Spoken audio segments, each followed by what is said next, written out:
Good morning and happy Thursday, everyone. Welcome back to episode number, I think, 58. 858. 58 of Merritt in the Morning. We haven't gotten tired of it yet. No, well, heck, we've barely worked this summer on it, so it's been a little easier. So between vacations and schedules, I think this is only our third episode of the summer months. Wow. So, but we're back at it, and we have a special guest today. He is a former union boss, heavy-handed. That's what we're going to go with, heavy-handed union boss. Former mayor, 3 terms? 3 terms. 3-term mayor. Now he's a Kokomo, Indiana. Kokomo, Indiana. Now he's a chief of staff. But before we talk to him, Greg Goodnight. And who are you? I am Brad Klopfenstein. Who are you? I'm Jim Merritt. Oh, then the show's named after you. That's right. Now I remember. It's all coming back to me now. A little rusty. Yes, exactly. I do remember our sponsors. Yes. Actually, let's see if I can. Stockyards Bacon Trust. Let's see if I can knock the rust off and knock out all these locations. We got 71st in Benford, downtown Indianapolis, Carmel, Plainfield. We have the Greenwood branch at County Line and Emerson. We got the Stones Crossing branch, otherwise known as the Center Grove branch. Coming soon to Whitestown. I think that's it. Did I get them all? I think so. Okay, I nailed them all. Here we go. Yeah. Knock the rust off and we're back at it. Also want to thank the Honey Baked Ham Company. Jim, they are celebrating their 30th year in business here in central Indiana. The Kalb family. And in fact, Mike Kalb is going to be here just a little bit later today. I know. So, yes. So stop by Honey Baked Ham. They've got locations 96 in Michigan and Greyhound Pass in Carmel. What is your favorite part of the Honey Baked Ham Company, Jim? Well, obviously the ham, but the honey mustard, which they have so many varieties of it. And, it is so easy. Easter, Thanksgiving, any family get together and they just have a wide array. You can buy chocolate cake there. Yeah. Yes, you can go there, you can get lunch, you can get dinner, you can dine in, they've got all the sides, they've got drinks. And when you mention family gatherings, if you want to avoid your family, once they start arriving, you can say, I need to go pick up the ham, and then be gone for like 2 hours, and the party's half over. So there's that. There is that. So depending on your family. It sounds like you've done that. Sounds like an experience to me. I forgot all about the ham. I'll be right back. So, Greg Goodnight, welcome to Merritt in the Morning. Thanks for having me. Welcome to Lawrence. You've now been chief of staff for 9 months. About 9 months. About 9 months. So To the mayor of Lawrence. to the mayor of Lawrence, all right, to Mayor Deb Whitfield. Yeah, So you've been doing a fantastic job. I've been trying. So Well, I can tell you've been trying. It seems to be going well from where I sit. thank you. So let's start a little bit about your history. A young Greg Goodnight. I think you were classmates with my running mate, if I'm not mistaken, or at least schoolmates. Yes. Yep. Rupert. Yes. Bowman from Survivor was a year ahead of me, but his brother Chris was in my class, and we were good friends. Yeah. Okay. Good. Yeah. So you might have as many stories about him as I do, maybe more. Well, he may not share this, Rupert, but he was on the Hayworth High School's state runner-up swim team, I believe. So That's right. Yeah. He told me he maybe, was and they may have also been the year they won the state. So, but him and Chris were both swimmers. Chris went on to swim at IU, All-American swimmer, his younger brother. So, So you went to Hayworth. I did. So Hayworth consolidated into Kokomo in the 90s? No, 80. I was in the next to the last graduating class. Okay. So I graduated in 83. After the 84 class, they combined the schools. So Okay. Hayworth was only in existence for about 14, maybe 16 years. Something like that. It must have been really interesting to grow up in Kokomo. I've got a little experience of living there, and it was a pretty tight community. Yeah. And a union town, if you will. Yeah. But talk to us a little bit about it still has a small town flavor and feel when you go through Kokomo, and the mayor there, Mayor Moore, is a good friend of mine, and he's made an effort to grow the community with corporate and with family housing, and Yep. but as somebody that's been a part of really the grassroots of Kokomo, do you still have friends there? Oh, Is yeah. is it still a thriving community? Yeah, I've since moved after leaving office. Started my own consulting company, and so it was nicer to be a little more centrally located. Had some contracts in southern Indiana, which made it easier for travel. But yeah, my mom still lives there. I've got one son that still lives there. My brother lives there. So yeah, I still get back up there, and obviously for family things and stuff like that. But yeah, I would say it's a tight knit community. A lot of people live there for generations.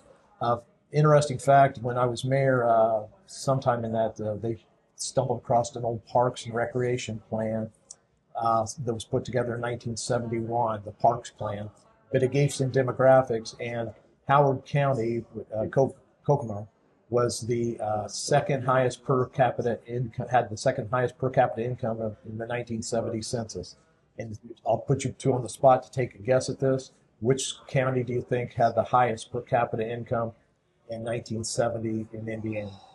Lake or Bartholomew, maybe? I thought Lake is a good guess, but it wasn't. Okay. Marion. Madison. Anderson. Okay. Taking all the union jobs and General Motors and their presence. Yeah, and Howard County was right behind the second highest per capita income in 1970. So, all right, so this morphs into a question I was going to ask later, but we'll ask it now. So, Kokomo has fared far better than other similar cities from the 70s. You met Anderson, Muncie, Marion, Richmond, all seem to have fallen on hard times, whereas Kokomo managed to avoid that. What is the secret? Was it your leadership? Yeah, that was exactly. Okay, yeah. That's all it was. Yeah, So, yeah. Cartel Mayor. Yeah. So no. Well, I appreciate the thinking. I think you're sure. But Andy Cook, former mayor of Westfield, we were both elected mayor at the same time. He was the first mayor of Westfield. His mother, he was from Howard County. I don't know if people knew that. So he still has family up there, and still had family up there, I guess. Haven't talked to him in a couple of years. But he would say the same thing, that compared to the Indiana automotive towns, Kokomo kind of fared better. I think it was maybe geography plays a huge role in the economic success of the community.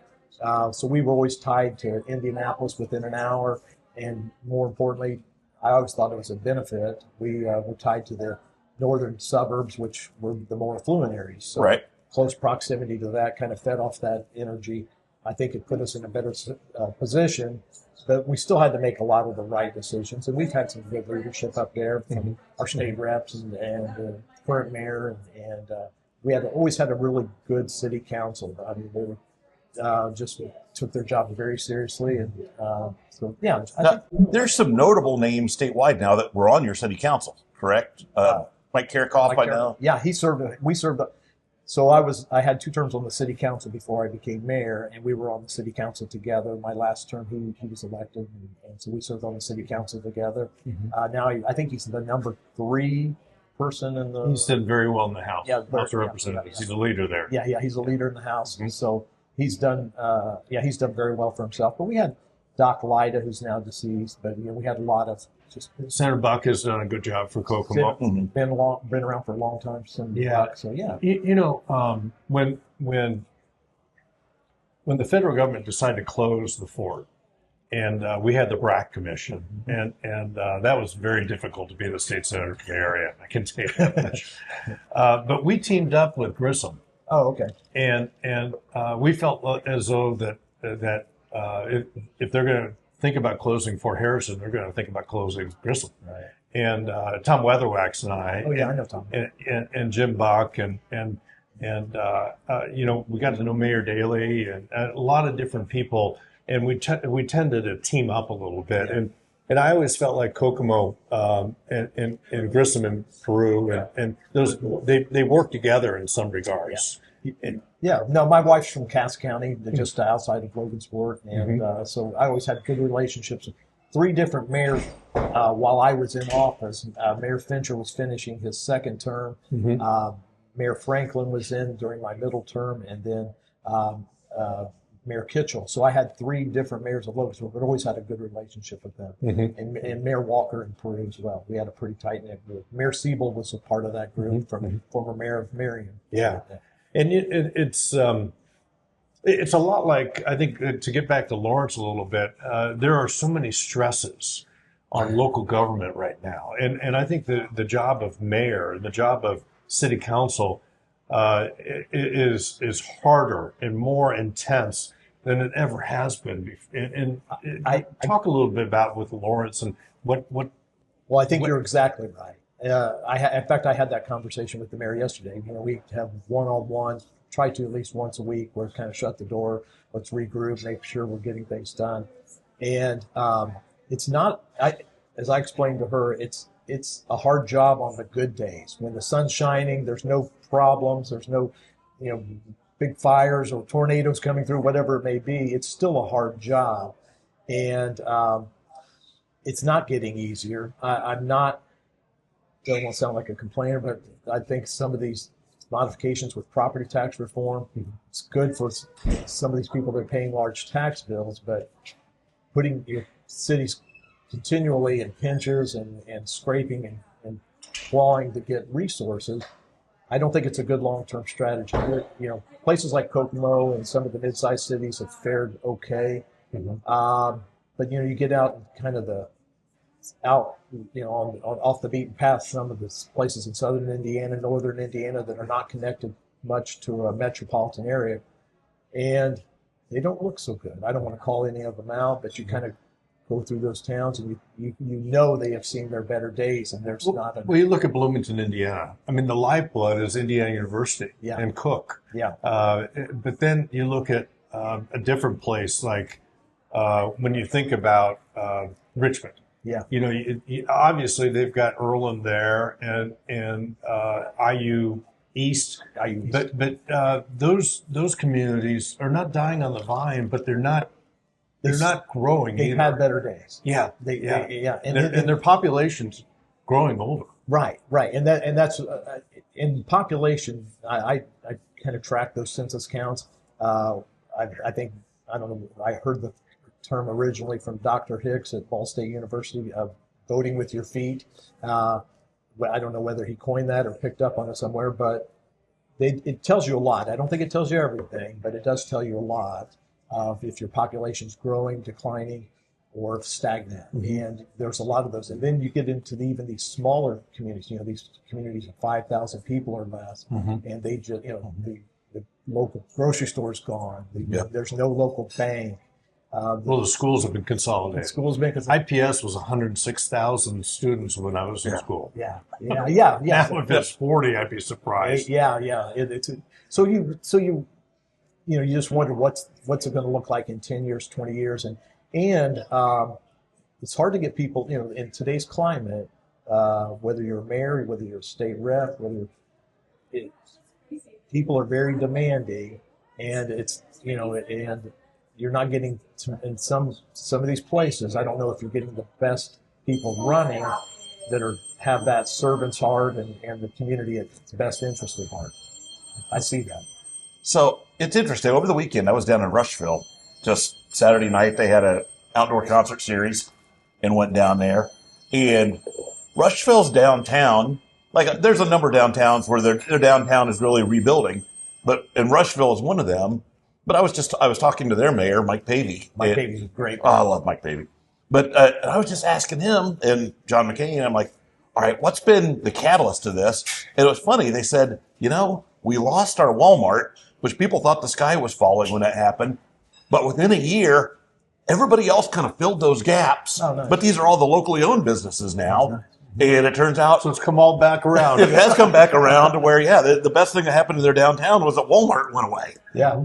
Well, their downtown does look nice. Yeah. And again, I've read multiple books on this, that geography playing that role, that your opportunity for success. You need to be within about an hour of a major metropolitan area. Yep. There's exceptions to every rule, but it also, that only gives you an opportunity. In places like Rushville have taken advantage of that opportunity. Think of McCordsville and Fortville, some of these towns that are really really stepped up their game, and they know they're close enough to the Indy metro area, and they didn't have to, but they really have to have up their game. Well, the interurban used to go out to Rushville. Which it's funny. Everybody's now all about light rail. That we had interurbans and then they didn't make it. So it's on this program, I find that we spend a lot of time because of Klopp's position as president of the Chamber of Commerce here. We talk a lot about Lawrence because, first of all, I lived here and I represented it for 30 years, and it's in my blood. When you're talking to people, when the mayor is talking to people about Lawrence, about the fort, what is the first thing that you talk about? Well, she does talk about that it's a different entity. I mean, it evolved from a decommissioned fort, and so she'll talk about the historic context of that. What I found just in my short time here about Lawrence, and this is just an honest observation, it is a lot like the Kokomos and the Logan Sports and the Marions, more so than some of the suburbs of Indianapolis. People here are multi-generational. There's this sense of pride. They kind of, it's a badge of honor. They're from Lawrence. Where you go to, where I live now in Fishers, great community, but most people that live in Fishers are not from Fishers. No, nobody's from Fishers. There's some. I think I met one once. But take it from me, going door to door, I took a poll, and nobody. They've migrated there. Lawrence is more like the Kokomos or Anderson or whoever. That there's these multi-generational, long-time residents who, I went to, they'll tell you the elementary school they went to and their junior high and whether they went to North or whether they went to Central, and they've got a story. No question about it. I'm going to pause you real quick. We are coming to you today, once again, from Cafe Audrey's, beautiful Fort Harrison. Jim, what's our mantra? Work hard and be nice. There we go.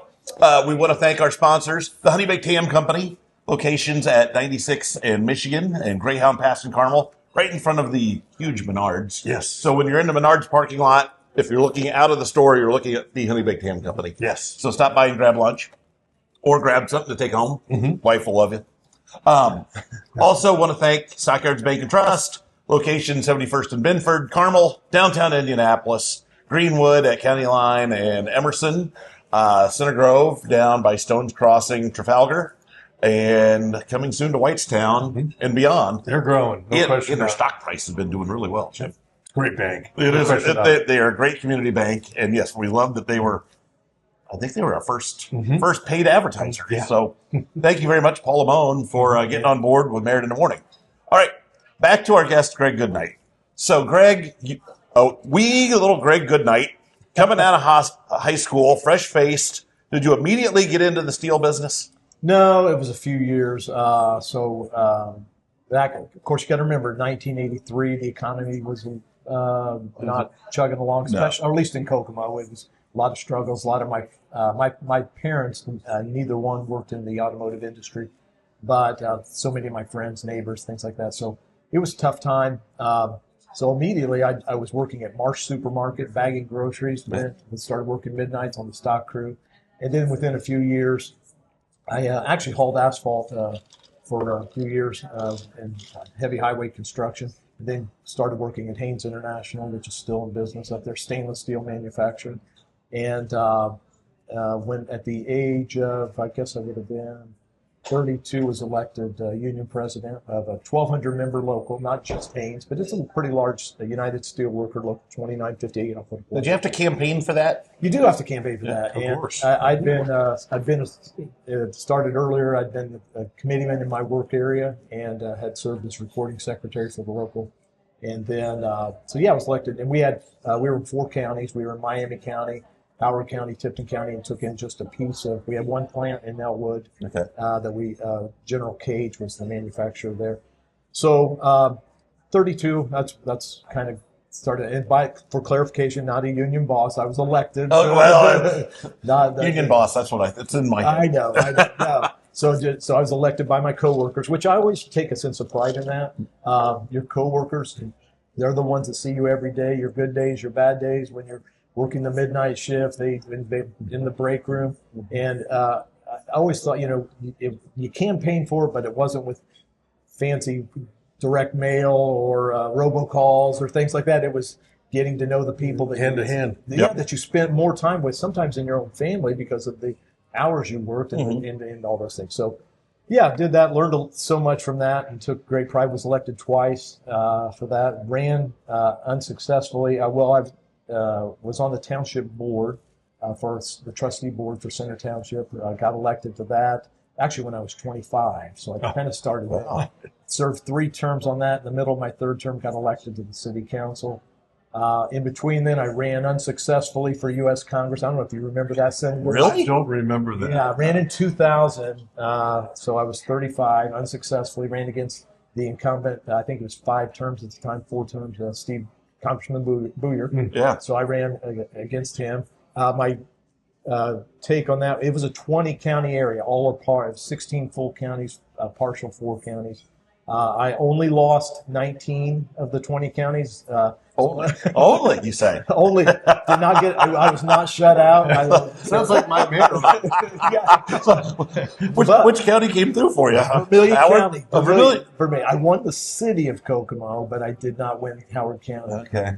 So Boyer's from Monticello. Monticello, White County, and his sister was state rep for a little while. Karen. Yep. And so. But as I tell people, I learned a lot more about politics by losing that race. I mean, it's like anything. Sometimes those are the things you can really grow from. And that was in 2000, and ran for re-election to city council 2003. 2007, decided to run for mayor, won in 7, 11, and 15, finished in 19, chose not to run for a 4th time. And now you're chief of staff, correct, to the mayor of Lawrence. Yes. Whitfield. And what fills your day? Are you the person who takes all the hard and makes all the decisions on the hard, or how's that work being the chief of staff of the mayor of Lawrence? Well, I love it. I feel like there's days, time goes, the days, they go by quickly, but they're really long. That does not make any sense at all. No. Well, it's because you show up to the office at like 6:30. No, I'm not quite there. Sometimes usually between 7 and 8, just to make sure the lights work and the electricity's on, all that stuff. But I like doing the job. I advise the mayor. Sometimes I try to solve problems, take care. We try to mitigate the surprises, which there's always something. Could be a water main break, could be whatever, a power outage, could be heavy snowfall, and you have equipment failure. I mean, just think of it, it happens. Oh, yeah, absolutely. And so I do a little bit of everything. I told her I want to be the chief of staff I always wanted, even though I had really good, at Kokomo we called them deputy mayors. I had really good, I had a great staff when I was in Kokomo. My core teams stayed with me the whole 12 years. We had Mike David on, who runs the Golf Academy. Okay. And I think of that as being a great new project. Oh, that's a great grab for Lawrence. It really is. And it was just so informative. They have the Dye Center over there, and it's new, and it's going to bring people to Lawrence, and we've just got a great state park. It's a wonderful golf course. So here's my take on Lawrence, and I think I'm right on this. No one's. I think I may have shared this with Brad before. If you took a map of the Indianapolis metropolitan area, drew the boundaries for all the communities, Plainfield, Zionsville, Greenwood, Bargersville, McCordsville, all those, including Lawrence, and didn't put a name to them, and gave it to somebody that was completely oblivious to each individual community, and said just geographically, which one has the best opportunity to be the best thriving city, with a state park, access to 465, access to I-70, it butts up against Guys, its proximity to downtown Indianapolis. I think geographically, Lawrence has the best natural amenities to be successful. It's now how do you harness all of that and make sure that it all comes into play. But I truly believe that if you ask any economist which one, based on the size, like you mentioned, the state park, all those things. Mhm. Which one would be the most successful? I think they would choose Lawrence Agreed. over a lot of the communities in Hamilton County, Hancock County. Yeah, those are advantages. What do you find as our biggest challenges? No, the politics here, it's a little more. It's a little rough and tumble. You should be telling me this. It's all about the Hatfield and McCoys. Yeah. There's, and that was the way it was kind of in Kokomo. There's some of these grudges. So I see a little bit of that. For good, bad, or indifferent. So I see this about Kokomo. To tie into that, what I talked about earlier in 1970 when I was handed this 1971 Parks Master Plan. And then I started thinking, like, we had all these opportunities in 1970, second highest per capita income, just a very close second. So we were kind of the wealthy community in Indiana in 1970. And did we take advantage of that? And when I look back, I did started looking at leadership, and we had 5 mayors in a 10-year period during the 1970s, which were a critical time for that transitioning out of the automotive dependency. So when we had this opportunity, I always would say, I felt like we were stuck on the 1971 General Motors business model while the Asian automakers are coming into play, the European automakers are coming into play, more efficient cars, new models. We were kind of stuck making the 1970 leftover from 1966 Chevy Bel Airs, whatever. And you also had steel being dumped. Steel being dumped. We lost Continental Steel, which was at the time was our third largest employer. A lot of people that had left, both generations there, just thrown to the curb. So there were a lot of things. But again, we had 5 mayors within a 10-year period. I look back with Mayor Whitfield, she is the 6th mayor in a 25-year period. So it's kind of, if you keep moving left and moving right, moving left, right, you're really not going forward. So I think that's been part of it. And it's not to be critical of any one individual or the choices the voters made or anything, but you look at the communities that have thrived. Jim Brainerd was mayor for 28 years. Andy Cook in Westfield for 16. Scott Fadness, he's in his 10th year as mayor, but was also town manager. Cohesive. Right? Mark Myers in Greenwood. You have this long-term strategic plan, and they're able to implement it. And Tony Versworski in Lafayette, those are the ones that come to mind. Yeah. So that's what I think has been something that it's not insurmountable, but it's been a challenge of just kind of, because I would say this, Mayor Collier had to go through this, and Mayor Jessup and Mayor Ricketts, Mayor Whitfield, of course. It takes a while to just get your arms around the job, even if you were on the city. I look back at my first year or two, and I feel like I didn't do anything. I didn't get anything. What did I do? But then once you kind of get your feel and kind of get you're no longer this rookie quarterback. You can actually kind of come in, and now you understand the game a little bit better.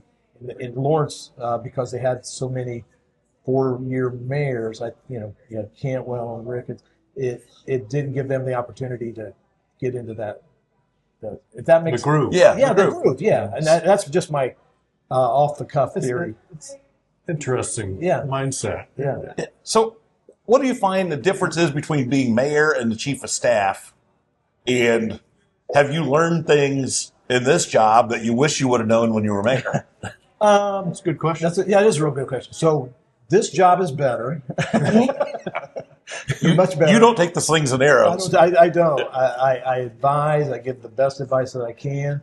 But I don't. Yeah, you're exactly right. I don't take all the punches and kind of there's politics. There's cheap shots sometimes. Like, oh, that was kind of a cheap shot. That's shooting the cheap seats. Yeah. And the facts were distorted a little bit. It happens daily. Hourly sometimes.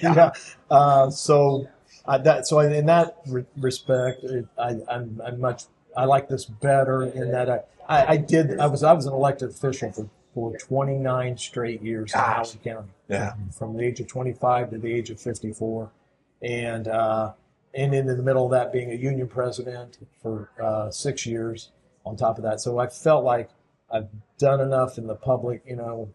Everybody knew what I had for dinner. Everybody knew what if my bicycle got a flat tire. It seems like everybody found out about it. So I like that better. What have I learned from? I don't know if it's. I mean, I feel like my job is to be as close to the mayor and trying to help her know what, almost finish her sentences and be, in the same mindset, and try to see it through her lens as much as I can. And so on that part, I don't know if I'm doing anything, if it would have made my job any different as mayor. Does that make sense? Yeah. I feel like my chief of staffs or my deputy mayors were pretty much in tune with me, and we did kind of finish each other's sentences. I'm trying to get as close to that as I can. Mayor Whitfield. Now, I got to ask, were you mayor when the Kokomo Jackrabbits came into being? I did. I brought them in. Yeah. So I want to hear the story about that. I love baseball, and I love the fact that Kokomo do they still have a team? They or did. are they taking a hiatus? This would have been the 10th year, Okay. and they didn't get the contract renewed with the team. I don't know what the long-term plan is that Mayor Moore has for next year, but I'm sure he's working on something. So we had my passion, the part of the mayor's office I love is redevelopment, taking blighted areas and transforming them back into productive use. That's my passion. And that's my last 5 or 6 years. That's really what I focused on: how to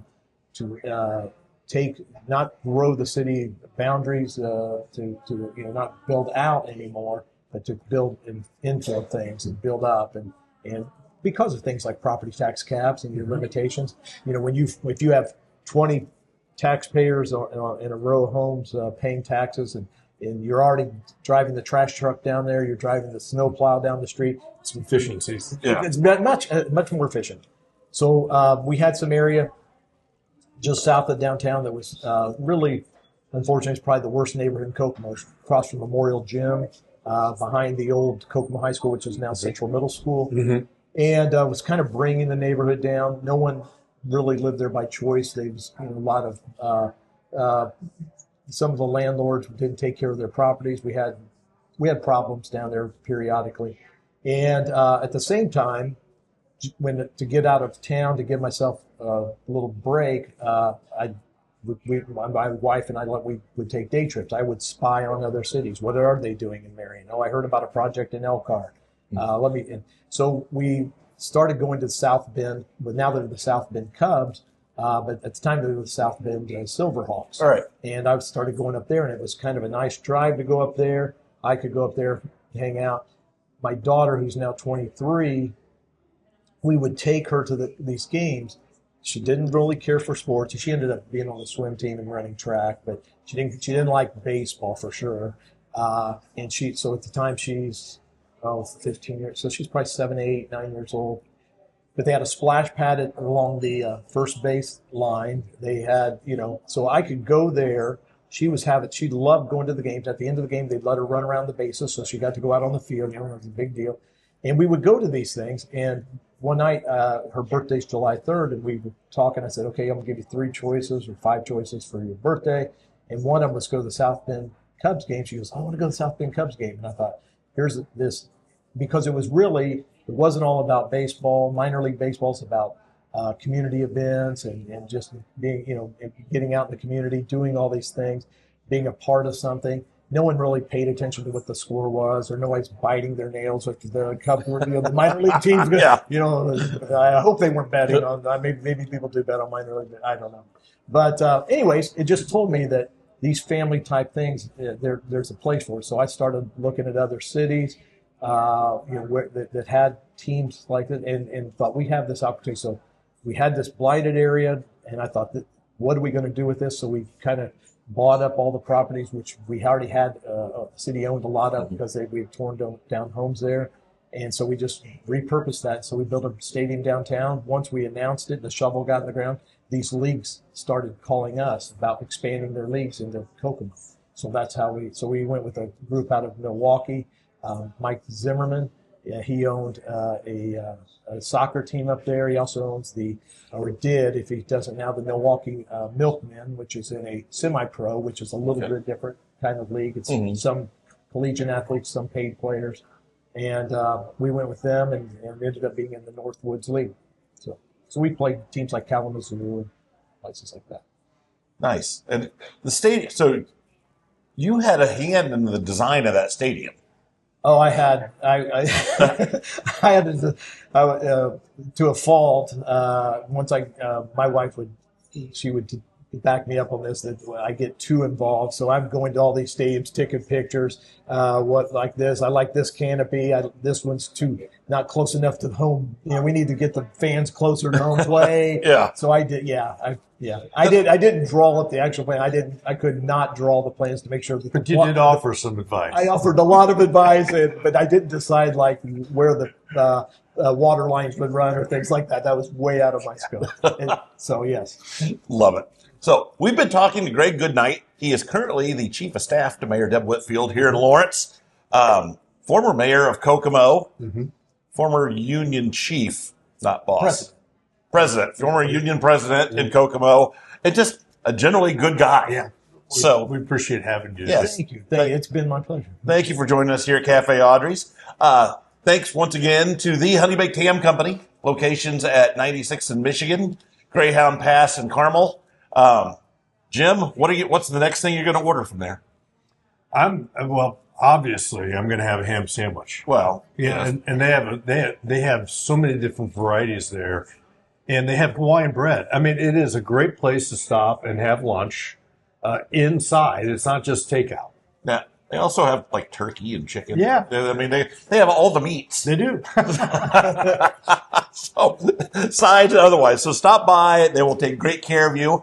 Also, 30 years. 30 years in business. My gosh, what were you doing 30 years ago? You were like a freshman senator. You were a freshman senator at the time. Wow. You put it in that kind of perspective. That's a long time ago. So also want to thank Stockyards Bank and Trust, locations at 71st and Binford, downtown Indianapolis, Carmel, Greenwood, Center Grove, Stones Crossing, Plainfield. Yeah. Thank you, producer Josh. In fact, I want to thank producer Josh. He's the one that sets all this up. Yeah. Jim and I just show up. Yeah. And we do this. Josh does all the hard work. Yeah, that's true. So thank you, Stockyards Bank and Trust. Thank you all for watching. Now, episode 58 in the books. We'll be back in a couple of weeks with another great episode. Thanks for watching. Thanks.